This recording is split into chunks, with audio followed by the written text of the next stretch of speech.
అత్యంత ప్రియమైనటువంటి దేవుని పిల్లలారా, ప్రభువైన యేసు క్రీస్తు నామం పేరట మీ అందరికీ శుభాభివందనాలు. మరణాత షలోం. ఒక వాక్య భాగాన్ని చదువుకుందాము. లూకా సువార్త 24వ అధ్యాయము 51వ వచనము. వారిని ఆశీర్వదించుచుండగా ఆయన వారిలో నుండి ప్రత్యేకింపబడి పరలోకమునకు ఆరోహణుడాయెను. యేసుక్రీస్తు నరుడుగా కన్యమరియ గర్భము ద్వారా ఈ లోకానికి వచ్చినప్పుడు ప్రపంచమంతా క్రిస్మస్ పండుగను జరుపుకున్నారు. అలాగే యేసు ప్రభు చనిపోయిన రోజున మంచి శుక్రవారం, గుడ్ ఫ్రైడే జరుపుకున్నారు.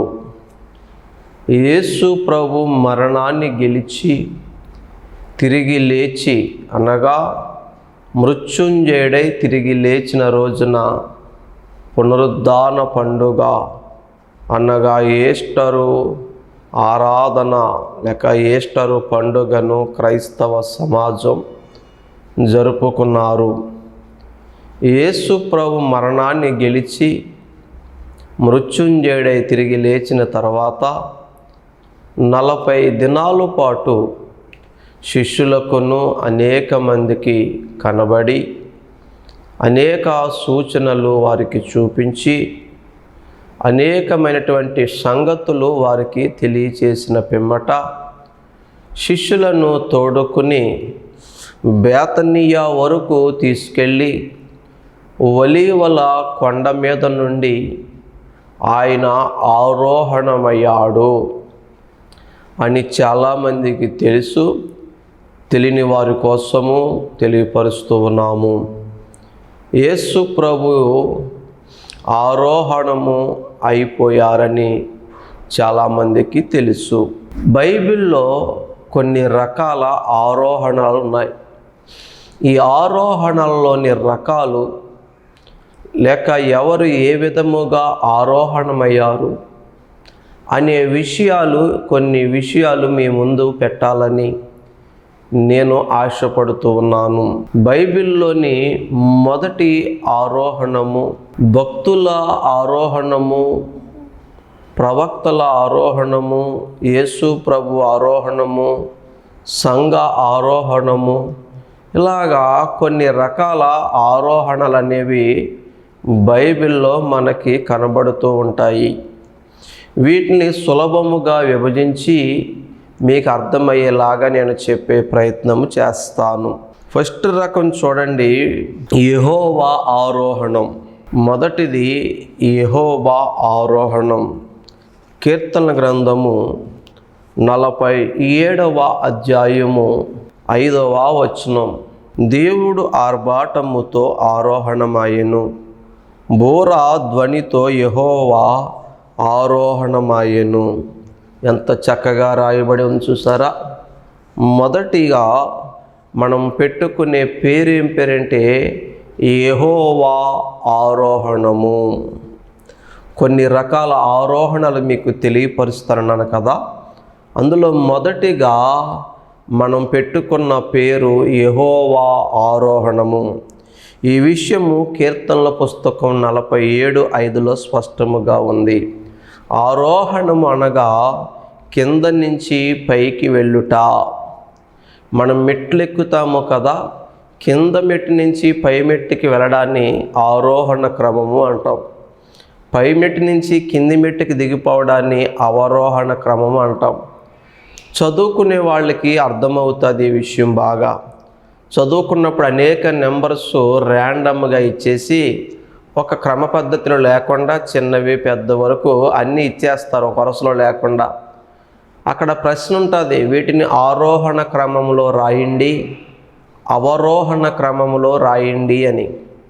అప్పుడు చిన్నంకి నుంచి అక్కడున్న అంకెల్లో పెద్ద అంకి వరకు రాసే క్రమాన్ని ఆరోహణ క్రమము అంటారు. అలాగే పెద్ద అంకిని ప్రారంభించి చిన్న అంకి వరకు రాసే క్రమాన్ని అవరోహణ క్రమము అంటారు బిడ్డలారా. దేవుడు ఈ భూలోకానికి వస్తూ ఉండేవాడు. పరము నుండి భూలోకానికి దేవుడు వస్తూ మరలా భూలోకము నుండి పరలోకానికి వెళుతూ ఉండేవాడు. దేవుడు దివి నుండి యెహోవా దేవుడు దివి నుండి భూలోకానికి వచ్చి మరలా భూలోకము నుంచి పరలోకము వెళ్ళిపోయేవాడు. దీన్ని యెహోవా ఆరోహణమని ఓ భక్తుడు రాసుకున్నాడు. రెండవ ఆరోహణం చూస్తే భక్తుని ఆరోహణము. మొదటి ఆరోహణము యెహోవా ఆరోహణము, రెండవ ఆరోహణము భక్తుని ఆరోహణము. ఆదికాండము 5వ అధ్యాయము 23, 24 వచనాలు చదువుతున్నాను చూడండి. హనోకు దినములన్నీ 365 ఏండ్లు. హనోకు దేవునితో నడిచిన తర్వాత దేవుడు అతన్ని తీసుకుని పోయిన గనుక అతడు లేకపోయాను. దీనికి మనం పెట్టుకునే పేరేం పేరంటే భక్తుని ఆరోహణము. ఎవరా భక్తుడు? హనోకు. ఇక్కడ ఒక నిమిషం ఆగుదాం. ఈ హనోకు ఒక ప్రత్యేకమైన శైలితో భక్తి చేసినట్లు మనకి పరిశుద్ధ గ్రంథములో కనబడుతూ ఉంది. చాలామంది లోకములో ప్రార్థనకు రండి, దేవుని యొద్దకు రండి అంటే ఎన్ని సాకులు చెబుతారో. ఖాళీ లేదండి, కుటుంబ వ్యవహారం అండి, సంసారం అండి, పనులండి, వ్యాపారం అండి, ఉద్యోగం అండి, పిల్లలండి, దేవుడికి సమయం ఇవ్వడానికి మా దగ్గర టైం లేదండి అంటున్నారు. ప్రార్థనకి సమయం లేదంటున్నారు.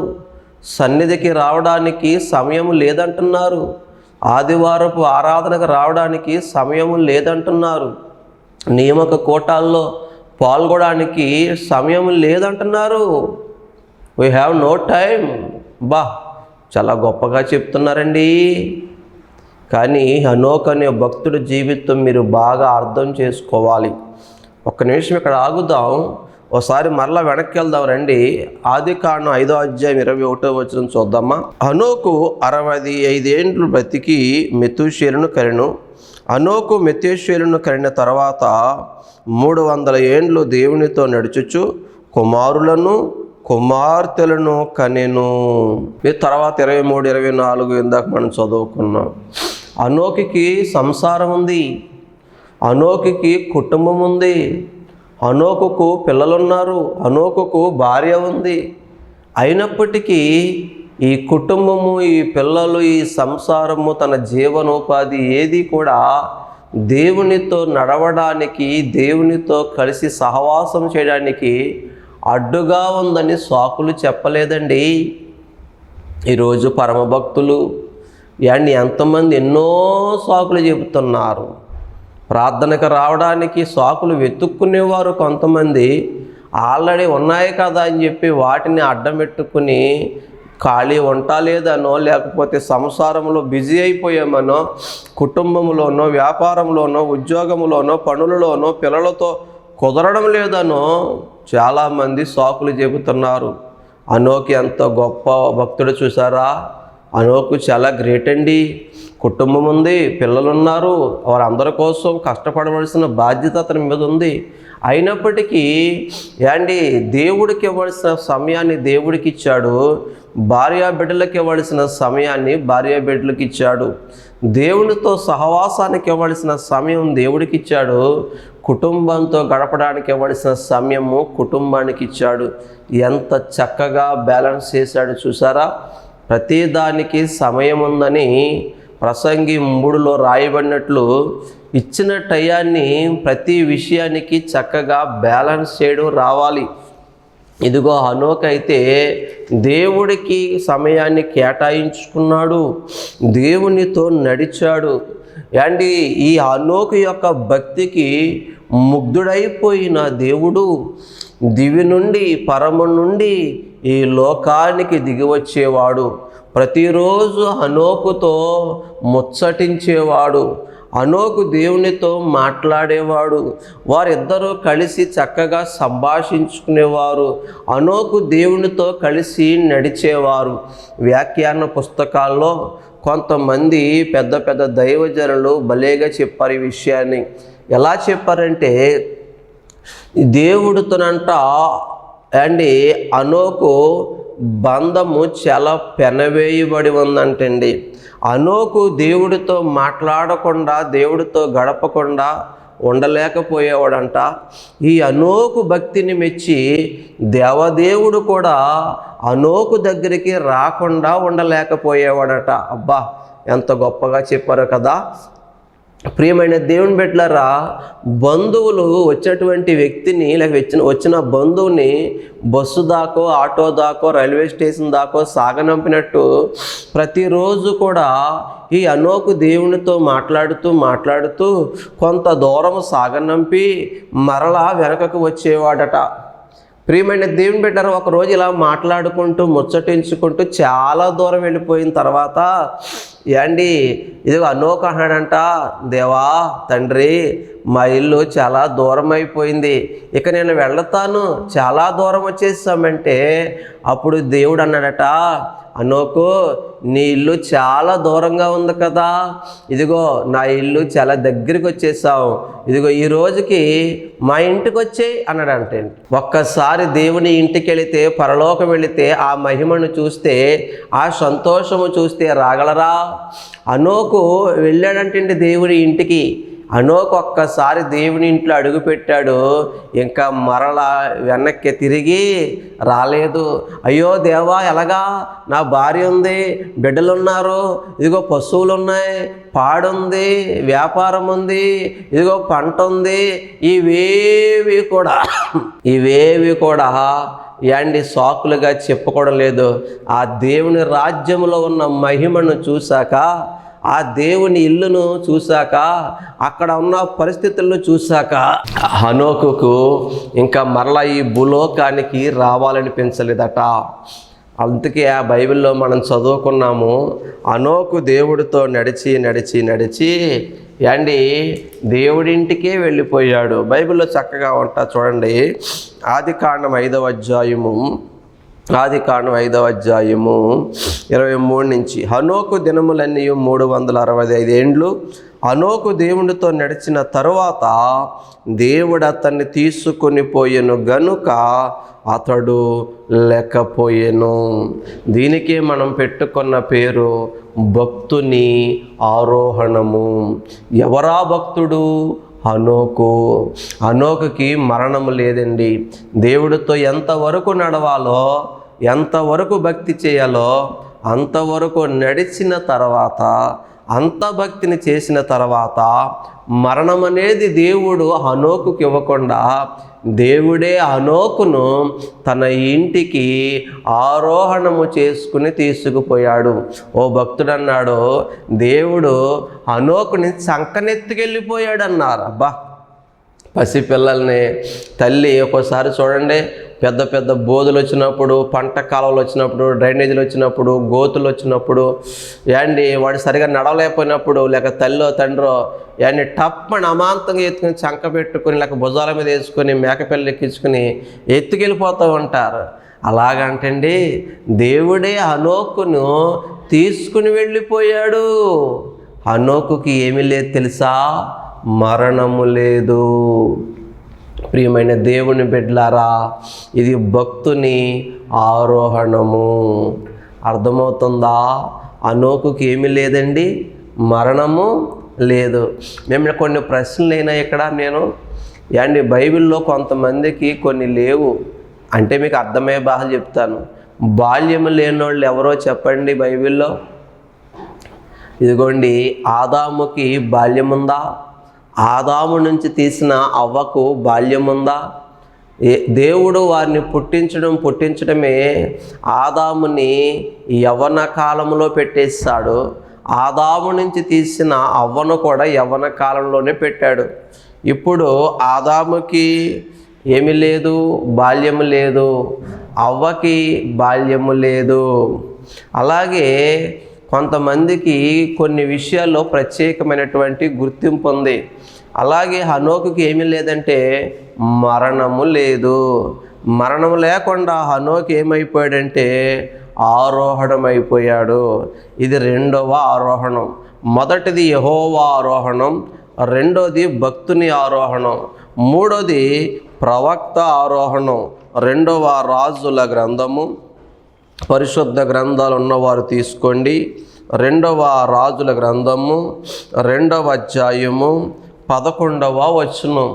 వారు ఇంకా వెళ్ళుచు మాటలాడుచుండగా ఇదిగో అగ్ని రథమును అగ్ని గుర్రములను కనబడి వీరిద్దరిని వేరు చేసెను. అప్పుడు ఏలియా సుడిగాలి చేత ఆకాశమునకు ఆరోహణమయ్యెను. ఇది మూడవ ఆరోహణము. ఒకటి యెహోవా ఆరోహణము, రెండోది భక్తుని ఆరోహణము. భక్తుని ఆరోహణం ఉదాహరణ హనోకు. మూడోది ప్రవక్త ఆరోహణము. ఎవరా ప్రవక్త అంటే ఏలియా అనే ప్రవక్త. ఏలియా ప్రాణాన్ని యెజబెలు తీసేస్తని వార్నింగ్ ఇచ్చింది. ఏలియా యెజబెలు చేతిలో ఎందుకు నాయనా, నువ్వే నా ప్రాణం తీసేయని ప్రార్థన కూడా చేసుకున్నాడు. కానీ దేవుడు అతనికి వరం ఇచ్చాడు. యెజబెలే కాదు, ఈ ప్రపంచములో ఎవ్వరూ కూడా నీ ప్రాణాన్ని తీయరు, నీకు మరణము ఉండదు, నువ్వు బ్రతికి ఉండగానే ఇదిగో ఆరోహణమైపోతావని దేవుడు చెప్పాడు. దేవుడు చెప్పినట్టుగా ఒకనొక సమయం వచ్చినప్పుడు ఏలియా సుడిగాలి చేత ఏమైపోయాడంటే ఆరోహణమైపోయాడు. ఇది మూడవ ఆరోహణము. ఇక 4వ ఆరోహణము యేసు ప్రభువు ఆరోహణము. ఇందా మనం చదువుకున్నాం. యేసు ప్రభు ఆరోహణం గురించి లోకాసు సువార్త 24వ అధ్యాయము 51వ వచనంలో ఉంటుంది. అపోస్తుల కార్యముల గ్రంథము 1వ అధ్యాయము 9వ వచనంలో నుంచి చదువుకెళ్తే అక్కడ కూడా ఆ విషయం చక్కగా రాయబడి ఉంది. ఇది యేసు ప్రభు ఆరోహణం. మీకోసం మరొకసారి నేను చదువుతున్నాను. లోకాసు సువార్త 24:51. వారిని ఆశీర్వదించుచుండగా ఆయన వారిలో నుండి ప్రత్యేకింపబడి పరలోకమునకు ఆరోహణుడాయెను. ఇది 4వ ఆరోహణము. యేసు ప్రభు వారి యొక్క ఆరోహణము. యేసు ప్రభు చనిపోయి 3వ రోజు తిరిగి లేచాడు. 40 దినాలు అనేక మందికి కనబడ్డాడు. అండ్ యేసు ప్రభు మహిమ దేహముతో ఒలీవల కొండ నుంచి ఈ భూలోకము నుంచి పరలోకానికి ఆరోహణమైపోయాడని పరిశుద్ధ లేఖన గ్రంథాల్లో స్పష్టముగా రాయబడి ఉన్నది. ప్రియమైన దేవుని బిడ్డలారా, ఇంకా చివరి ఆరోహణము లేక 5వ ఆరోహణము సంఘ ఆరోహణము. ఈ మాట కూడా బైబిల్లో మీకు చూపిస్తాను చూడండి. దెసలోనికీయులకు రాసిన మొదటి పత్రిక 4వ అధ్యాయము 16వ వచనం నుండి నేను చదువుతున్నాను చూడండి. ఆర్భాటముతోనూ ప్రధాన దూత శబ్దముతోనూ దేవుని బోరతోనూ పరలోకము నుండి ప్రభువు దిగివచ్చును. క్రీస్తునందుండి మృతులైన వారు మొదట లేతురు. ఆ మీదట సజీవులమై నిలిచియుండు మనము వారితో కూడా ఏకముగా ప్రభువుని ఎదుర్కొనుటకు ఆకాశ మండలమునకు మేఘముల మీద కొనిపోబడుదుము.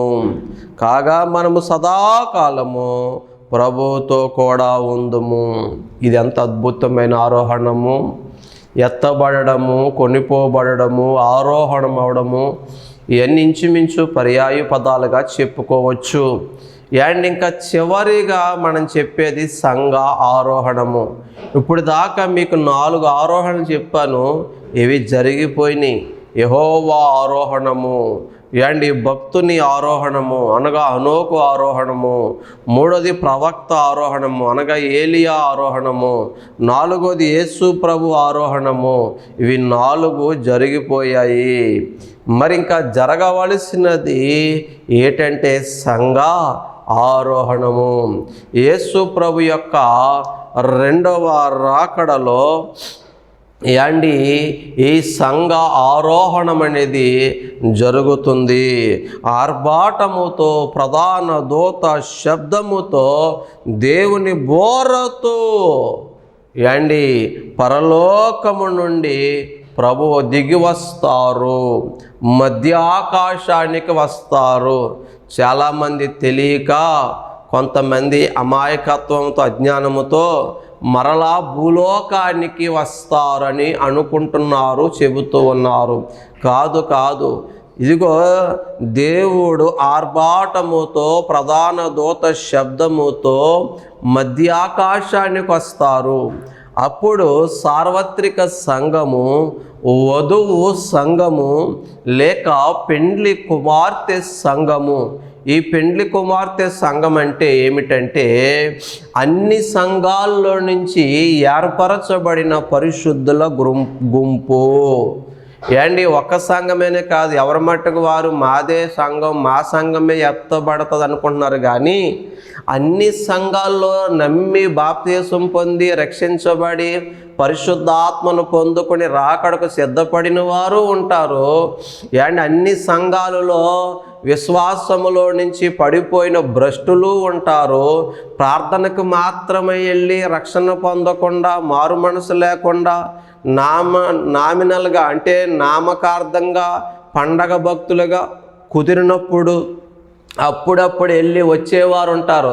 వీళ్ళ రక్షణ పొందరు, మారు మనసు పొందరు, బాప్తిస్మాలు పొందరు, ఏదో వెళ్ళాలి కాబట్టి వెళుతూ ఉంటారు. ఇటువంటి వాళ్ళు ఎత్తబడరు. ఏండి అన్ని సంఘాల్లో నుంచి సిద్ధపడిన పరిశుద్ధుల గుంపంతా కలిసి ఏండి దేవుడు ఒక్క సంఘముగా, ఈ పరిశుద్ధుల సమూహం అంతటిని కలిసి ఒక్క సంఘముగా చేస్తాడు. ఆ సంఘాన్ని వధువు సంఘము అన్నారు, దాన్నే పెండ్లి కుమార్తె సంఘము అన్నారు. వరుడైన యేసు ప్రభువు రెండవ రాకడలో మధ్యాకాశానికి వచ్చినప్పుడు ఈ వధువు సంఘము రెప్పపాటున ఎగిరి మధ్యాకాశానికి వెళుతుంది. అప్పుడు దేవుడు ఆ వధువు సంఘాన్ని తీసుకుని పరలోకము వెళతారు. దీన్నే సంఘ ఆరోహణము అన్నారు. ప్రియమైన దేవుని బిడ్డలారా, బైబిలు చాలా అద్భుతమైన పుస్తకం. ప్రపంచ భవిష్యత్తుని, సంఘ భవిష్యత్తుని, జరగబోయే సంభవాలను కూడా ముందుగానే దేవుడు చక్కగా రాయించి పెట్టాడు. ప్రియమైన దేవుని బిడ్డలారా, ఎలాగెళ్ళిపోతామంటే ఇదిగో చనిపోయిన వారు లేక ప్రభువునందు మృతులైన వారు ఏండి అక్షయ దేహములుగా మార్చబడి లేదా మహిమ దేహాలుగా మార్చబడి మొదట లేతురు ఏండి ప్రభు వచ్చే సమయానికి సజీవులుగా ఉండే భక్తులైన వారు ఏండి తర్వాత వారి వెనకాల కొనిపోబడతారు. అందరూ మధ్యాకాశములో ప్రభువుని కలుసుకుంటారు. ప్రభువు ఈ వధువు సంఘాన్ని, ఈ పెండ్లి కుమార్తె సంఘాన్ని తోడుకుని పరలోకములో యుగయుగాలు వారితో ఉంటాడు. ఎంత అద్భుతమైన ప్రక్రియ కదా! అంటే మొదటి 4 జరిగిపోయినవి. యెహోవా ఆరోహణము, ఏండి భక్తుని ఆరోహణము, ప్రవక్త ఆరోహణము, యేసు ప్రభు ఆరోహణము. ఈ 4 ఆరోహణాలు జరిగిపోయినాయి. ఇంకా ఒక్క ఆరోహణం ఉన్నది, అదే సంఘ ఆరోహణము. సంఘము ఎత్తబడుట ఏండి ఇది రెండవ రాకడలో వరుడైన యేసు ప్రభు వచ్చినప్పుడు జరుగుతుంది. ఈ ఎత్తబడే గుంపులో, వధువు సంఘములో నీవు ఉండాలని, నీవు కూడా ప్రభువుతో కలిసి, నేను నీవు మనందరము కలిసి యుగయుగాలు ప్రభువునందు ఆనందించాలని, ఆ మహిమ రాజ్యములో యాండి ఆదాము మొదలుకొని ఎంతమంది భక్తులు ఉంటారో ఆ భక్తులతో కలిసి దేవదూతల సమూహముతో కలిసి ప్రభువుని యుగయుగాలు ఆరాధించాలని యాండి చాలా ఆశగా ఉంది కదా. మీకు ఆశ ఉందా? నాకైతే చాలా ఆశ ఉంది. మరి ఎత్తబడే గుంపులో ఉంటావా, విడవబడే గుంపులో ఉంటావా? ఎత్తబడే గుంపులో ఉండాలంటే ఇదిగో నీవు ఇప్పుడే, ఇదే రక్షణ దినము, నేడే రక్షణ దినము, ఇదే మిక్కిలి అనుకూల సమయం అని గుర్తెరిగి ఇంకా వాయిదాలు వేయకుండా దేవుడిచ్చే ఇంత గొప్ప రక్షణను నిర్లక్ష్యము చేయకుండా, ఎబ్రి 2:3 అంట కదా, ఎంత గొప్ప రక్షణను మనము నిర్లక్ష్యము చేసిన ఎడలా ఎలాగూ తప్పించుకుందుము. ఆ రాకడలో నువ్వు ఎత్తబడాలంటే, ఎగిరి మహిమ మేఘమెక్కి ప్రభుతో ఉండాలంటే నువ్వు ఖచ్చితంగా నమ్మి బాప్తీసం పొందాలి. మారు మనసు నిమిత్తమైన పాపక్షమాపణ నిమిత్తమైన రక్షణార్థమైన మారు మనసు పొంది పరిశుద్ధాత్మను పొందుకొని వధువు సంఘముగా అలంకరించబడి సిద్ధపడి ఉన్నట్లయితే ప్రభువు నిన్ను కూడా ఒకరోజు తీసుకెళ్ళడానికి వస్తారు. ఇదిగో హనోకును దేవుడు తీసుకెళ్ళాడు, ఏలియాని కూడా తీసుకెళ్ళాడు. యేసు ప్రభు మరణించిన తర్వాత ఆరోహణమయ్యాడు. ఇక్కడ ఒక చిన్న విషయం చెప్పనా, ఇప్పుడు మనం బ్రతుకుండగా ప్రభు రాకడొచ్చేసింది అనుకోండి, ఏలియా గారిలాగా హనోకులాగా మరణము లేకుండానే పైకి ఎగిరిపోవచ్చు, ఆరోహణమైపోవచ్చు. ఒకవేళ మనం చనిపోయిన తర్వాత రాకడొస్తే మనం ప్రభునందు నిద్రించిన వారమైతే, యేసు ప్రభు ఎలాగైతే మరణించిన తర్వాత మహిమ దేహంతో తిరిగి లేచి ఆరోహణమయ్యాడో అలాగే యేసు ప్రభు క్రమములో మనం ఆరోహణం అవ్వచ్చు. మనం దేని గురించి చింతపడాల్సిన పని లేదు. మనకు మాత్రం ఖచ్చితముగా పరలోకం ఉన్నది. అది ఏలియా హనోకుల్లాగా ఆరోహణం అవుతామా, లేదా యేసు ప్రభులాగా చనిపోయిన తర్వాత తిరిగి లేచి ఆరోహణం అవుతామా అన్నదే భవిష్యత్తులో దేవుడు నిర్ణయిస్తాడు. ఏది ఏమైనా మన ప్రాణం పోకడెప్పుడో మనకు తెలియదు కాబట్టి, ఇదిగో యేసయ్య రాకడ సమీపముగా ఉంది కాబట్టి ఇంకా ఆలస్యం చేయకుండా ఇదిగో రక్షణ పొందుకోండి, ప్రభుని అంగీకరించండి. దేవుడు మనల్ని తీసుకెళ్ళి పరలోక రాజ్యములో ఉంచుతారు. అక్కడ వ్యాధి బాధలు, కష్టాలు, కన్నీళ్లు, నిందలు, అవమానాలు, ఈ డోక్రా బాధలు, సీటీ పాటల గోదలు, గుండె నొప్పులు, తలకాయ పోట్లు, పిల్లలతో సంసారంతో తిప్పలు, అప్పులు ఇవేవి అక్కడ ఉండవు. అది మహిమ రాజ్యం, నిత్య సంతోషం ఉంటుంది. అక్కడ ప్రభువే మనకి సంతోషము వెలుగునిచ్చే నీతి సూర్యుడు. అటువంటి మహిమ రాజ్యం గురించి చెప్పాలంటే సమయము సరిపోవడం లేదు, మనకి టైం అయిపోయింది కాబట్టి నేను ముగిస్తున్నాను. సంఘ ఆరోహణములో, సంఘము ఎత్తబడములో మనం అందరము ఉండి యుగయుగాలు ప్రభువుతో ఉందుము గాక. అట్టి కృప దేవుడు మన అందరికీ దయచేయును గాక. ఆమేన్. చిన్న ప్రార్థన. పరిశుద్ధుడా, నీ కొందనాలు యేసయ్యా, ఇంతవరకు ఆరోహణము అందరి రకాల గురించి వివరించావు. మమ్మల్ని కూడా ప్రభువా జ్ఞాపకము చేసుకుని వధువు సంఘముగా సిద్ధపరిచి మీ రెండవ రాకడలో ఎత్తబడే గుంపులో వధువు సంఘపు అంతస్తులో మమ్మల్ని నిలబెట్టి యుగయుగాలు నీతో పాటు ఉండే కృప మా అందరికీ దయచేయమని, రక్షణ మారు మనసు లేని వారికి ఇప్పుడే రక్షణ మారు మనసు పొందుకున్న ప్రేరేపణ వారికి ఇచ్చి రక్షించుమని, విత్తబడిన వాక్యము నీరు కట్టి ఫలింప చేయమని యేసు నామమున ప్రార్థిస్తున్నాము పరమ తండ్రి. Amen. May God bless you all. Praise the Lord.